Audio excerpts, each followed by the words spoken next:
عظیم بھرپور زندگی گزارنے کی تلقین دیتا ہے۔ تو ہمیں اس دنیا کی بہتری اور آخرت کی زندگی کی بہتری کے طالب رہنا چاہیے۔ اس دنیا کی بہتریاں بہت ساری ہیں، سب سے بڑی بہتری اس دنیا کی زندگی کی کیا ہے؟ دولت، شہرت، عزت، آبرو، کیا اس دنیا کی سب سے بڑی دولت ہے جو مل جائے تو اس پر بہت زیادہ شکر کرنا چاہیے؟ تو آئیے قرآن کھولیے، سورہ المومنون ہے، ارشاد فرمایا قد افلح المؤمنون، فلاح انہوں نے پائی جنہیں ایمان نصیب ہوا۔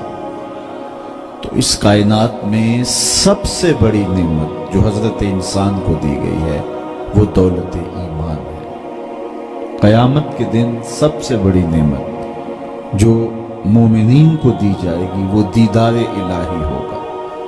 تو جو آخرت میں دیدار الہی سے محروم ہو گیا اور دنیا میں ایمان سے محروم ہو گیا وہ حقیقی محروم ہے۔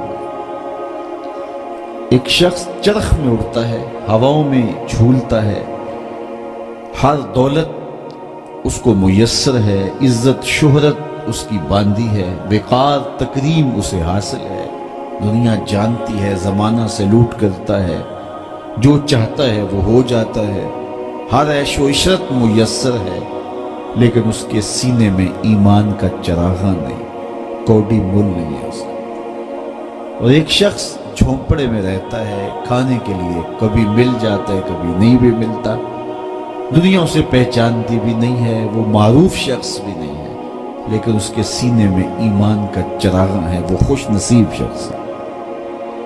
میرے حضور کا ایک فرمان سنیے، حضور نے فرمایا میرے دوستوں میں سے قابل رشک دوست وہ ہے جس کا سامان دنیا تھوڑا ہے، نمازیں زیادہ ہیں۔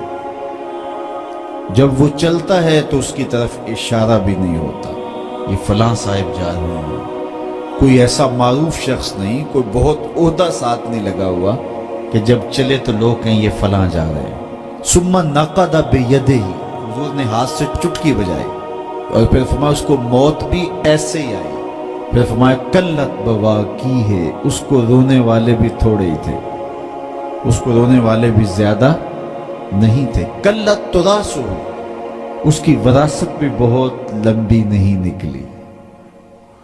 فرمایا میرے دوستوں میں قابل رشک دوست دیکھنا ہے تو یہ اس کا جنازہ جا رہا۔ تو ہماری سب سے بڑی دولت ایمان کی دولت ہے، نمازوں کی دولت ہے، شرافت کی دولت ہے، یہ دولتیں ہمیں جمع کرنی چاہیے۔ سویر سے لے کر شام تک دونوں ہاتھوں سے ہم امیر بننے کی دوڑ میں لگے ہوئے ہیں، کوشش کر رہے ہیں دولت جمع ہو جائے، دونوں ہاتھوں سے اکٹھی کر رہے ہیں، امیر بن جائیں، دولت مند بن جائیں۔ خیال ہے کہ اگر دولت بہت ساری ہوگی تو سکون ملے گا، جب مل جاتی ہے دولت تو پھر سکون نہیں ملتا، کہتے کچھ اور حاصل ہو تو سکون ملے گا، ساری زندگی اس دوڑ میں گزر جاتی ہے۔ جس طرح دنیا کی دولت جمع کرنے کے لیے دوڑ لگاتے ہو، شرافتیں جمع کرنے کے لیے دوڑ لگاؤ، نجابتیں حاصل کرنے کے لیے دوڑ لگاؤ، سجدوں کی کثرت حاصل کرنے کے لیے دوڑ لگاؤ، صالح اعمال جمع کرنے کے لیے دوڑ لگاؤ۔